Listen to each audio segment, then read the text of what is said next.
Jorge Capestany, manager of the DeWitt Tennis Center at Hope College, has received the National 2015 Alex Gordon Award for the Professional of the Year from the United States Professional Tennis Association. Capestany was honored during the annual award ceremony at the USPTA World Conference at the Hilton New Orleans in Louisiana. Jorge, wow, I mean, the awards don't get any bigger than this. Alex Gordon, USPTA National Pro of the Year. What does that mean to you? Well, first of all, thanks, Kaz, for speaking with me today. I've been teaching tennis for 33 years, and I've been a USPTA member for close to 30. Just to receive this recognition, from such a great organization like the USPTA, all the leaders involved, and so many friends, really means a lot, But it's really nice to be recognized by your colleagues, for sure. Indeed it does. A lot of love of the game right there, my friend. Yeah. Let's go back to where it all started. How'd you get into the game? Well, that story is quite interesting, actually. So what people may not know about me is I was actually born in Cuba in 1962. So if you know what was going on in Cuba in 62, there was a revolution, and my parents were brave enough to get me and my two brothers out. And I really wasn't introduced to tennis till I was nearly 15 years old. Part of my acceptance speech down in New Orleans when I accepted the award spoke about the impact of the local teaching pro and the fact that he knew we were an immigrant family. I really wasn't going to be able to take lessons, frankly, or private lessons for sure, not even group lessons. So when I first went in, it was that pro who kind of made an exception and gave me a walk-on pass so I could at least get on the courts a little bit.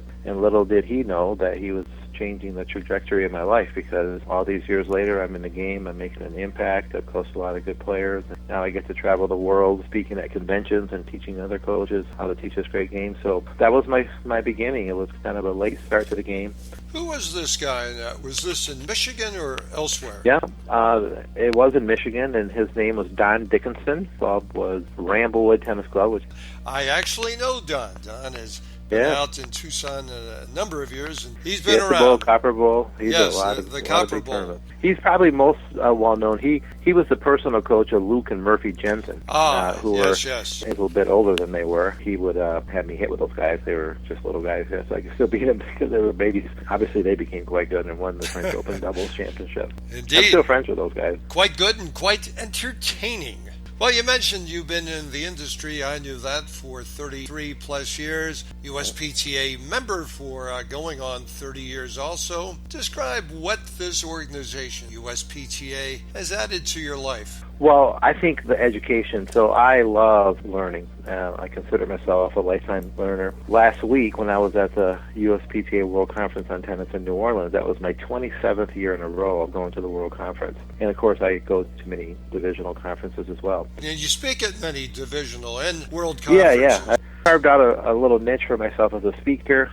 The speaking and the tennis drills that have been able to take me all over the world, to China, to Mexico, to Australia, and every one of these trips are just me going to speak at coaches conferences. The USPTA has also taught me so much. I remember as a young pro, I was the president of the Midwest Division, and it was during those years that I learned so much, frankly, not even in the court, but off the court. It was Tom Gray, the president ahead of me. He's the one that taught me how to do a proper budget. And Carol Anderson, my good friend, who was executive director of the Midwest, she was there and guided me through all the Carol has always been there for all of us. Yeah, she's a long-time USPTA supporter, and of course her husband is very well-known, Kirk Anderson. Yes. Very, very smart and good coach educator for the USTA.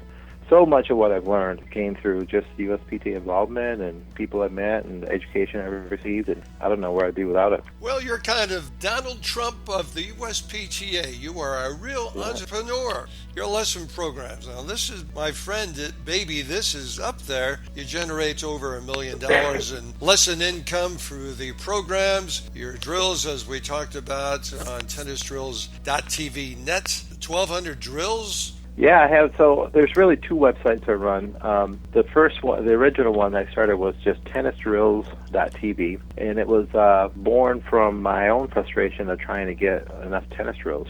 I've taught over 60,000 hours on the court now in 33 years, so obviously you run out of drills. You don't want to do the same drills all the time with your students. You don't want them to be bored. And I kind of had a knack for coming up with drills, but I was always going to conventions looking for drills.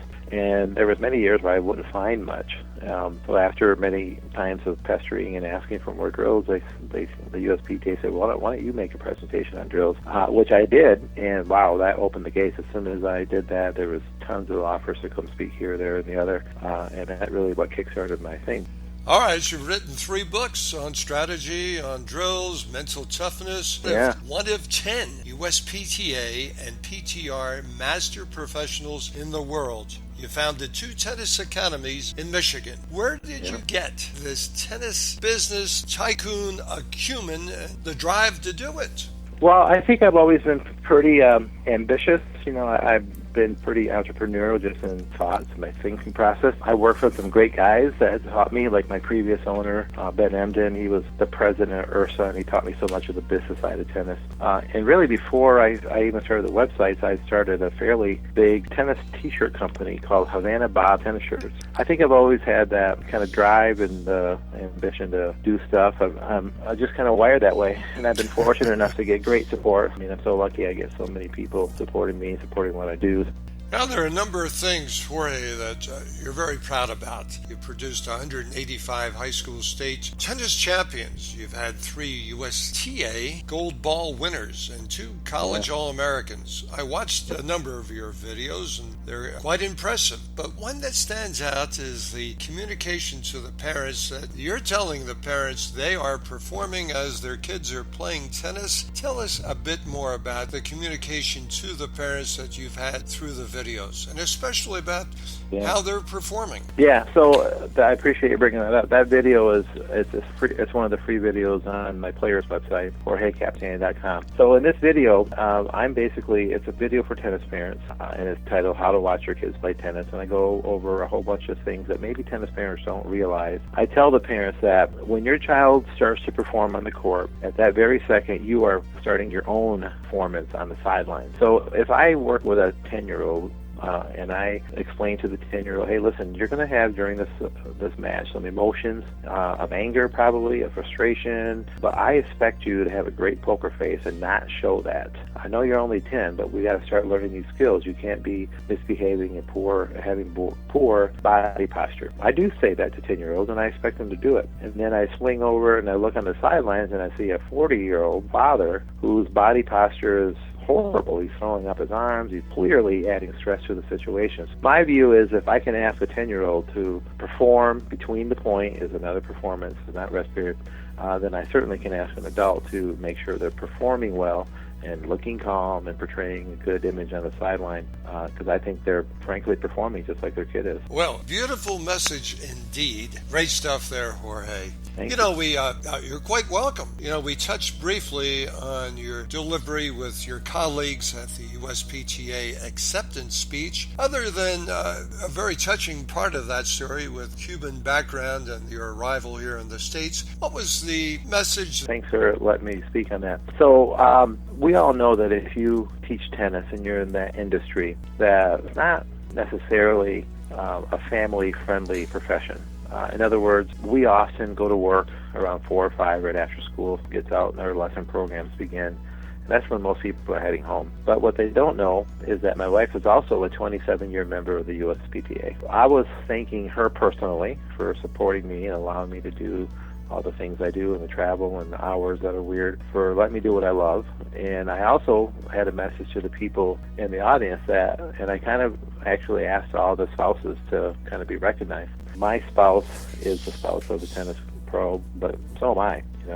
She teaches part-time, and sometimes she teaches, in the evening when I wish I could be with her. So I think that's a thing that a lot of people don't really appreciate, the commitment and the toughness of just having a tennis pro schedule. I just wanted to say to those pros sitting in front of me, along with their spouses, that I really appreciated my wife, and in particular all the spouses there that allow us to do what we really love to do. I mentioned that in our profession, it's really important that we have the technical knowledge. If you teach tennis, you need to know how to change a grip. Really more important that you know how to change a life.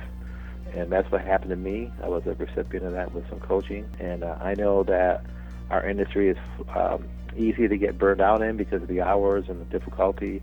So I told them my personal view is that your best insurance against burnout in this industry is to make sure you're the type of coach who does change lives and not just script. Well, that's coming from the hearts, and I can feel it into my heart. I agree with everything you said. Jorge, great spending some time with you today, keeping alive the USPTA's love of the game. Congratulations. Wear it with pride. All right, buddy. I appreciate it, Kyle. It's great to hear from you as always. Carry on.